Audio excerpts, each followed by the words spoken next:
안녕하세요. 오늘도 이렇게 새벽에 새 생명으로 깨워주신 하나님의 은혜에 감사드리며 조영식 집사님의 기도로 새벽 기도회를 시작하시겠습니다. 하늘에 계신 아버지시여, 귀한 말씀 들을 수 있도록 오늘 이 자리를 불러 주시고 또 마련해 주셔서 감사하옵나이다.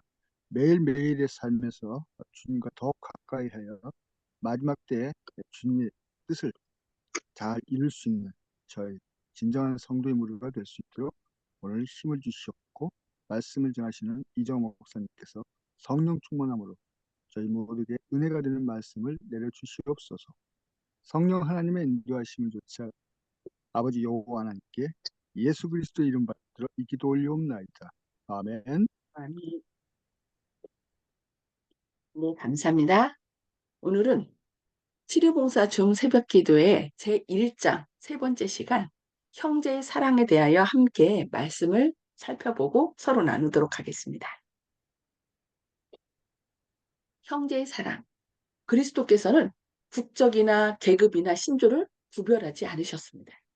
서기관들과 바리새인들은 지역을 제한하고 하나님의 선물을 민족적인 특권으로 규정하고 세상에 있는 그 외의 하나님 가족들을 제외시키고자 욕망하였습니다. 그러나 그리스도께서는 모든 장벽을 깨뜨려 버리기 위하여 오셨습니다. 그분께서는 당신의 자비와 사랑의 선물이 마치 공기와 햇빛과 땅을 적시는 소낙비처럼 제한 없이 주어진다는 사실을 보여주시고자 오셨습니다. 그리스도의 생애는 계급 제도가 없는 종교, 곧 유대인과 이방인, 자유자와 노예를 하나의 형제로 연결시켜주고 하나님 앞에 동등되게 해주는 종교를 세우셨습니다. 어떤 정치적인 문제도 그분의 운동에 영향을 주지 못했습니다. 그분께서는 이웃 사람들과 낯선 사람들, 친구들과 원수들 사이에 차별을 만들지 않으셨습니다. 그분의 마음에 충격을 준 것은 생명수를 갈급하는 영혼이었습니다.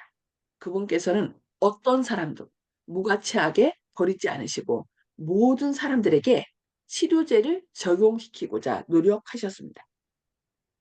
그분께서는 어떤 사람들의 무리 중에 계시든지 그 시간과 환경에 적절한 교훈을 제시하셨습니다.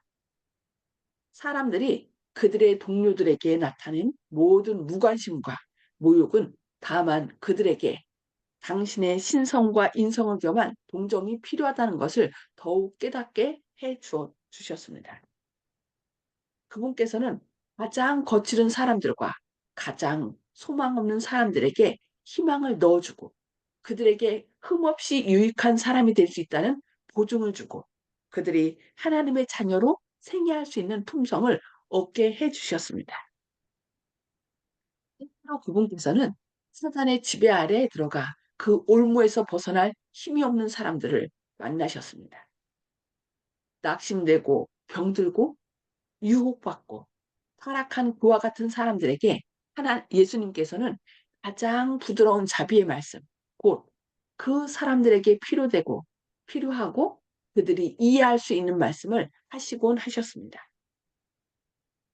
그분께서는 영혼의 원수들과 백정, 백병전을 하고 있는 사람들을 만나셨습니다. 그런 사람들에게 그분께서는 인내하도록 격려하고 그들이 죄송합니다. 그들이 승리할 수 있다는 보증을 해 주셨습니다. 왜냐하면 하나님의 천사들이 그들 곁에 있으며 그들에게 승리를 줄 것이기 때문입니다. 그분께서는 존경받는 손님으로서 세리의 식탁에 앉으셨습니다. 그리하여 그분께서는 당신의 동정과 사교적인 친절로서 당신께서 인간의 존엄성을 인정하신다는 것을 보여주셨습니다. 그리고 사람들은 그분의 신임을 받을 만큼 가치 있는 위치에 놓이고자 갈망했습니다. 그들의 갈급한 마음에 그분의 마음은 복되고 생명을 주는 능력으로 전달되었습니다. 새로운 충동이 일어났고 사회에서 버림받은 그 사람들에게 새 생애의 가능성이 열려졌습니다. 비록 예수님께서는 유대 사람이었지만은 사마리아 사람들과 거리낌 없이 사귀었으며 당신의 동족인 바리새인들의 관습을 무시하셨습니다. 당시 바리새인들은 거의 사마리아인들을 상종하지 않았죠. 그러나 예수님께서는 그런 잘못된 관습을 무시하셨다는 것입니다. 그들의 편견에도 불구하고 그분께서는 그 멸시받은 사람들의 호의를 받아들이셨습니다. 그분께서는 지붕에 그들의 지붕 아래서 그들과 함께 주무셨고 그들의 식탁에서 그들과 함께 잡수셨으며 그들의 손으로 만들어주는 음식을 같이 나누셨습니다. 그리고 그분께서는 그들의 거리에서 가르치고 무한한 친절과 예의로서 그들을 대하셨습니다. 당시 이방인들과 또 죄인들, 환자들 이런 사람들을 거의 죄인 취급했던 그런 시대입니다. 가난한 자들, 또 병에 걸린 사람들, 이방인들. 그러나 예수님께서는 그런 그들의 어떤 관습을 무시하고 그 모든 사랑을 필요로 하는 사람들에게 나가서 그들과 함께 잡수시고 그들과 사귀었다는 말씀입니다. 그분께서는 당신의 어, 그분께서는 인간의 동정의 줄로서 그들의 마음을 당신께로 이끄신 한편 당신의 거룩한 은혜로서 유대인들이 거절한 구원을 그들에게 가져다 주셨습니다. 그러니까 모든 인간은 그들이 잘났든 못났든 부자든 가난하든 많이 배웠든 안 배웠든 다 하나님의 자녀로서 누구의 형제예요? 예수님의 한 가족이라는 것을 늘 기억하셨다는 것입니다. 개인적 봉사. 그리스도께서는 구원의 복음을 증거하는 기회를 소홀히 하지 않으셨습니다.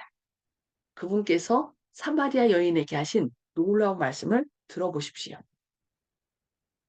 그분께서는 그 여인이 물을 기르러 왔을 때에 야곱의 우물가에 앉아 계셨습니다. 그분께서는 그 여자에게 한 가지 요청을 하심으로 그녀를 놀라게 했습니다. 그 당시 사마리아 사람들하고 서로 상종하지 않았는데 하나님께서 예수님께서 어떻게 했어요? 그에게 물을 좀 달라고 말씀하셨습니다.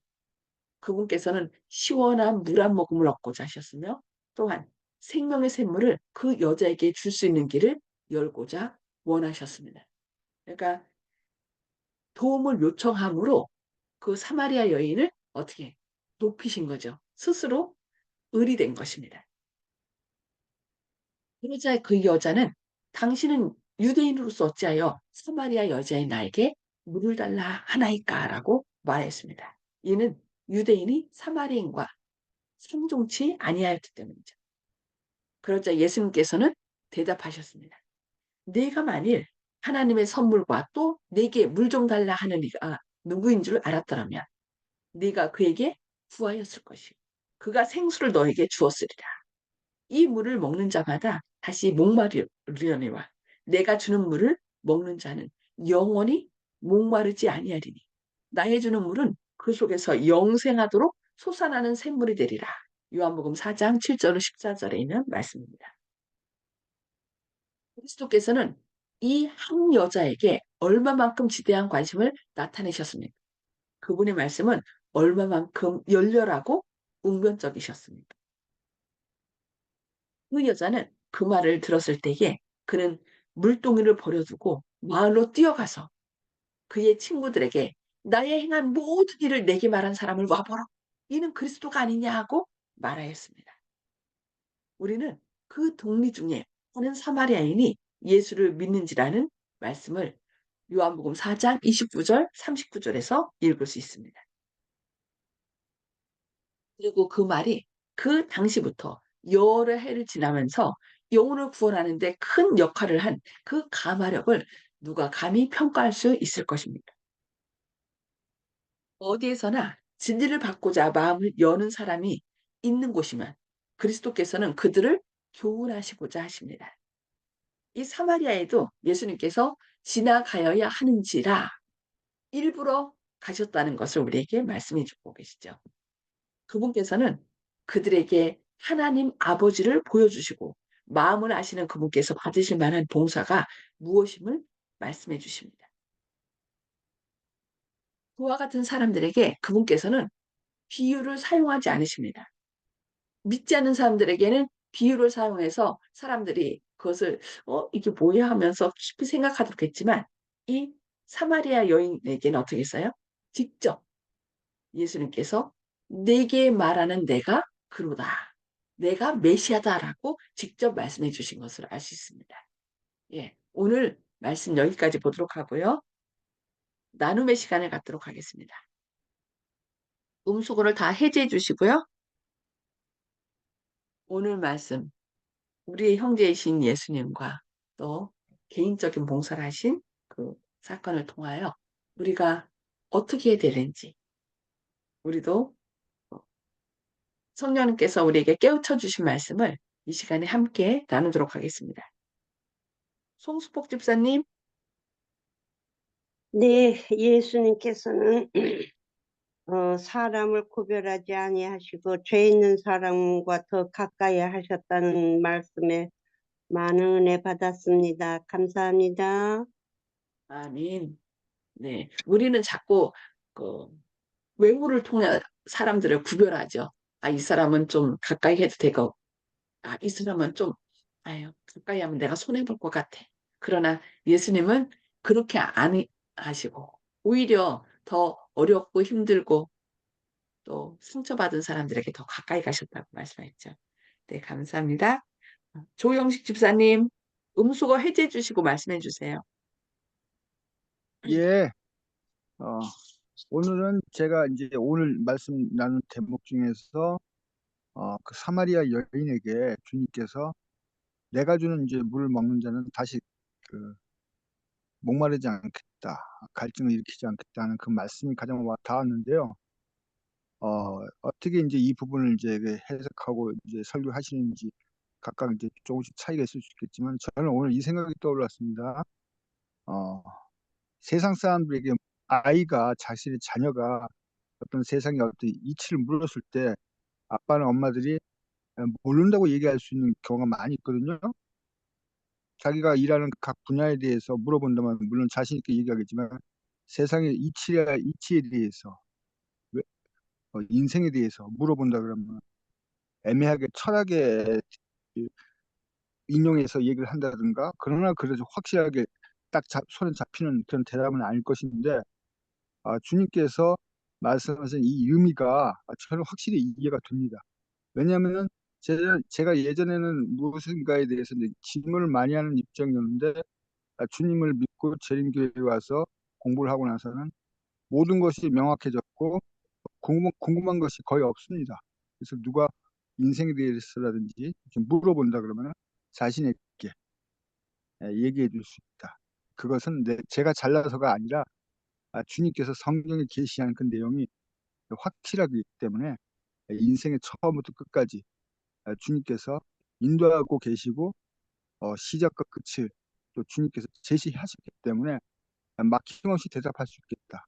그래서 궁금하거나 의문되거나 억울하거나 분하거나 그런 일이 전혀 없습니다. 왜냐하면 주님께서 사랑으로 우리를 대하셨기 때문에 우리들이 이 모든 문제에 대해서 내가 주님께 온전히 에, 가까이 가 있기만 하면은 모든 문제가 다 해결되고 모든 것은 내가 주님하고의 관계에서부터 비롯된다는 걸 알았기 때문에 그래서 그 시원한 샘물 이거 그게 바로 진리고 복음이라는 것. 그래서 오늘 확실히 그게 마음에 와 닿았기 때문에 누군가에게 제가 그런 시원한 샘물을 줄 수 있는 그런 분을 소개하고 싶다 하는 생각이 열망이 더 강해졌습니다. 아멘. 아멘. 네, 감사합니다. 네, 정보옥 성도님, 예, 예수님의 그때 그 여인을 만났을 때 그 통찰력이 어디서 나왔을까? 그런 생각을 지금 하고 있습니다. 이상입니다. 네, 예수님은 인간으로 오셨지만 또 하나님이셨잖아요. 그러니까 그 사람들의 마음을 아시기 때문에 그 여인의 친절한 그 마음, 그러니까 그 여인이 솔직히 남자가 다섯이나 되잖아요. 다섯이고 지금 사는 사람도 아니고 네 남편이 아니라고 그랬는데 그만큼 이 여자는 뭔가 글쎄 우리가 오해할 수도 있고 이 여인은 뭔가 그 영적인 갈망이 있었는데 그런 갈망을 채워주지 못하기 때문에 이렇게 남편을 바꿨을 수도 있어요. 근데 그런 친절한 열망을 예수님께서 아시고 일부러 원래는 유대인들은 그 사마리아를 지나지 않고 이렇게 둘러서 가거든요. 근데 일부러 예수님께서는 그 여인의 그런 열망을 친절한 마음의 소원을 알고 가서 그 여자에게 일부러 물을 달라고 하고 누구에게 도움을 요청한다는 것은 그 사람을 높이는 거거든요. 당신은 도움을 베풀 수 있다라는. 그래서 우리도 가끔 사람들한테 도움만 주려고 하지 말고 도움을 요청해서 그들이 아, 나도 다른 사람을 도와줄 수 있다라는 그런 자존감을 세워주는 일이 또 필요합니다. 그래서 예수님은 그 우리의 마음을 다 아시기 때문에 때로 우리가 힘들고 어려울 때 우리의 마음을 예수님께 토로할 때 예수님께서는 우리 마음을 아시고 우리를 기꺼이 받아주시고 또 그 마음의 상처를 위로해 준다는 것. 그것으로 인하여 우리는 늘 힘을 내야 되겠습니다. 네, 감사합니다. 자, 윤기석 장로님.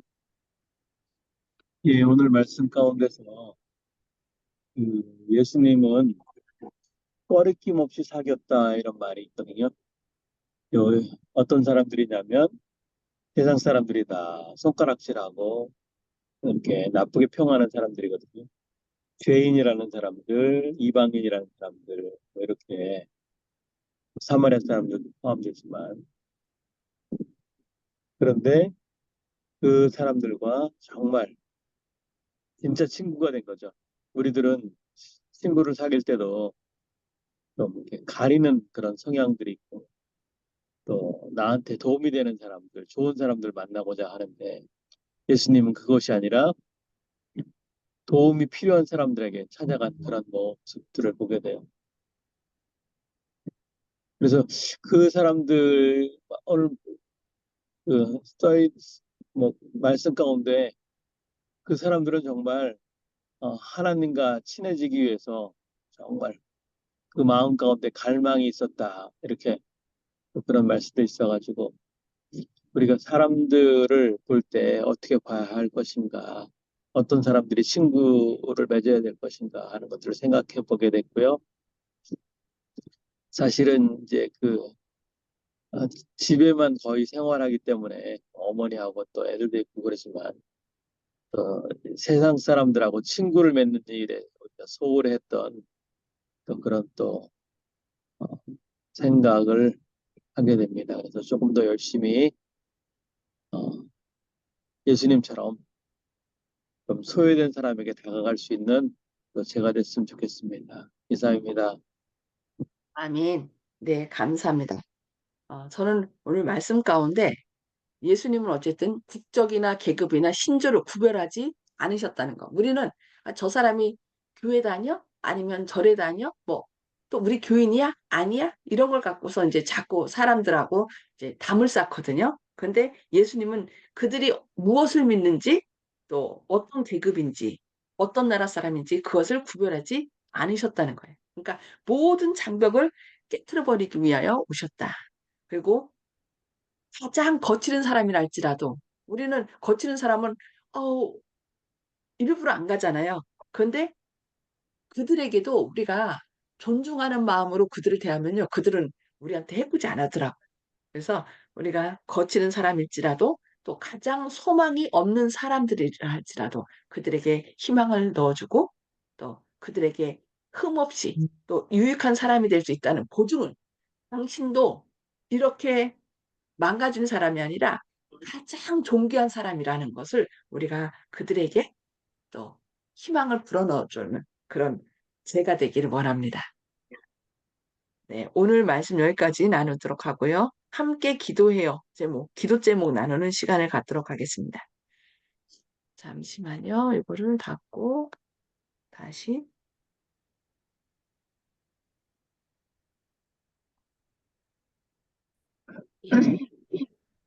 함께 기도해요. 오늘 기도, 함께 기도할 가족은 조두철 집사님 가족을 위해서 기도하겠습니다. 조두철 집사님도 지금 90이시거든요. 그래서 이제 점점 앉아 계시는 것이 쉽지 않고 또 이분도 약간 암흑에 있고 여러 가지 어려움 가운데 있지만 어쨌든 이 집사님이 힘을 내셔서 따님과 아드님에게 따님도 항암과 방사선 또 암 치료 수술까지 하셨어요. 그래도 전부 다 많이 좋아하셨는데 조수철 집사님이 이 믿음을 자녀들에게 잘 유산으로 물려줄 수 있도록 그렇게 기도해 주시기 바랍니다.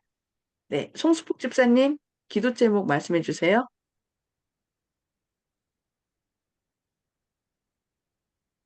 주님의 온유 겸손한 품성을 닮을 수 있도록 기도하겠습니다. 주님의 온유하고 겸손한 품성을 닮을 수 있도록 예,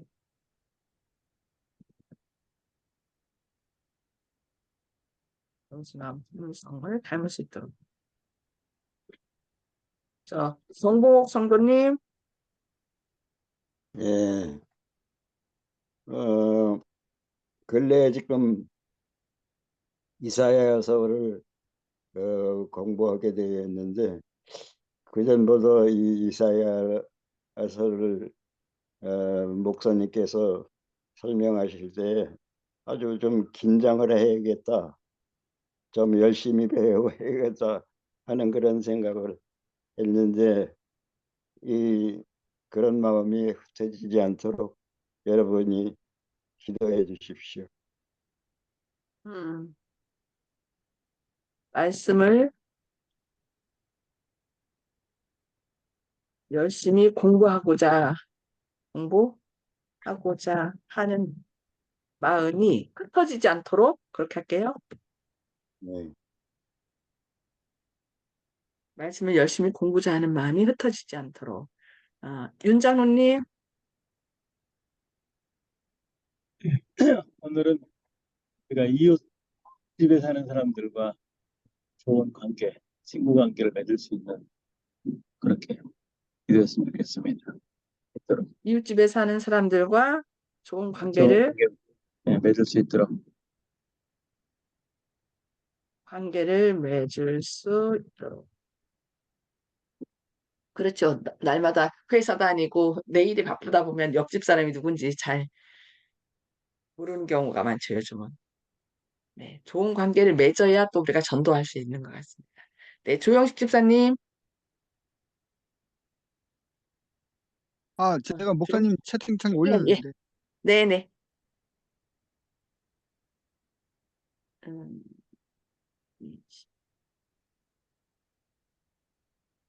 예, 새로 오신 학생부 최은주 선생님과 전임 김주화 선생님을 위해서.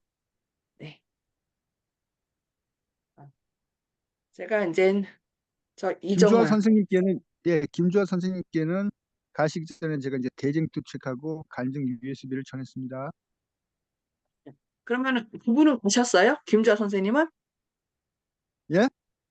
김주화 선생님은 뭐라? 예, 다른 교회로 그리고 어 이제 그 휴직을 하셨는데 무슨 교육 연수라고 해서 했는데 이제 그거 해서 겨울철에 복귀하신다는데 복귀하셔도 다른 학교로 내년도에 바로 이제 새 학기 시작 때문에 다른 학교로 옮기실 거라 그래서 사실상 끝날 것 같아가지고 제가 미리 전했습니다. 예, 책을. 김주화 선생님께는 대쟁투를 예, 예, 드렸다는 예, 예. 거죠. 예, 하여튼 예. 그분이 잘 읽으셔서 진리를 깨달아 알 수 있도록 그렇게 기도해 주시기 바랍니다. 네. 저는, 아, 주님의 품성을 닮아서 구별하지, 않- 구별하지 않고 사람들에게 다가갈 수 있도록 모든 분들에게 다가갈 수 있고 예. 이렇게 기도하도록 하겠습니다. 우선 제가 기도를 먼저 하고 마친 다음에 서로를 위해서 이렇게 기도하도록 하겠습니다. 네, 기도 먼저 하겠습니다. 하늘에 계셔서 저희를 사랑하신 아버지, 오늘도 이렇게 새벽에 이렇게 저희를 깨워주셔서 주님의 말씀을 통하여 저희가 어떻게 다른 이웃들과 살아야 하며 관계를 맺으며 또 그들에게 어떻게 다가가야 될 것인지 오늘 말씀을 통하여 깨우쳐 주시니 감사합니다. 이 세상에 사는 사람들은 그들이 알든 모르든 모두 주님의 자녀입니다. 주님께서 오셔서 한 명의 영혼이라도 구원하기 위하여 그들을 존중하고 세워주고 상처받은 사람들을 위로하고 치유하셨던 것처럼 저희도 주님의 사랑을 가지고 그들에게 다가가게 하시고 그들이 그저 이 세상에 살다가 죽을 사람이 아니라 예수님의 보혈로 구원받은 가장 존귀한 사람임을 그들에게 그 사랑을 나타낼 수 있도록 오늘도 저희에게 성령 충만하심을 부어 주시옵소서. 또 주님께서 개인적인 활동을 통하여 한 명 한 명에게 다가간 것처럼 저희도 우리 주변에 고통당하고 상처받은 사람, 혹시 그 마음 가운데 간절한 하늘의 위로를 기다리는 사람이 있다면 그들에게 다가가 주님의 사랑을 나눠줄 수 있는 주님의 귀한 빛의 전달자가 될 수 있도록 저희를 사용하여 주시옵소서. 오늘 또 많은 분들이 또 주님의 온유하고 겸손한 품성을 담고 또 주님의 말씀을 깊이 연구하고자 하는 마음과 또 이웃집에 사는 사람들과 좋은 관계를 맺으며 또 새로 오신 학생부 최은주 선생님과 또 전임 김주아 선생님 말씀을 전했을 때 그분이 그 책을 펴서 읽고 진리의 말씀을 깨달아 알 수 있도록 역사하여 주시옵소서. 우리가 우리의 형편이 비록 힘들고 어려울지라도 늘 주님께서 우리의 모든 사정을 아시는 주님께서 우리 곁에 계시며 가장 선한 길로 인도하신다는 것을 잊지 않고 주님께 나가게 해 주시옵소서. 특별히 조두철 집사님, 주님께서 능력의 팔로 붙드셔서 그 아들과 따님들에게 주님의 사랑을 증거하고 믿음을 유산으로 물려주기까지 그 생명을 붙들어 주시기를 간절히 기도합니다. 그리하여 그 온 가족이 신희경 자매 지금 암 수술하고 또 여러 가지 치료를 받고 지금 회복 중에 있사오니 능력의 팔로 붙으셔서 다시 온 가족이 주님께로 나와 구원함을 받을 수 있도록 주님께서 역사하여 주시옵소서. 오늘도 힘들고 지친 주님의 자녀들, 또 병마와 싸우는 주님의 자녀들, 주님께서 능력의 팔로 붙드셔서 주님과 함께할 때 그 모든 어려움을 잘 이겨나갈 수 있고 또 오히려 이런 어려움이 주님의 사랑을 더 깊이 체험하고 우리의 연약함을 주님께 내어 맡기는 그런 구원의 시간들이 될 수 있도록 선한 길로 인도하실 것을 인하여 감사드리오며 예수님의 이름으로 간절히 기도합니다. 아멘. 아멘. 네, 오늘도 주님의 능력을 힘입어 기쁘고 행복한 하루 되시기를 기도합니다. 네, 감사합니다. 아멘.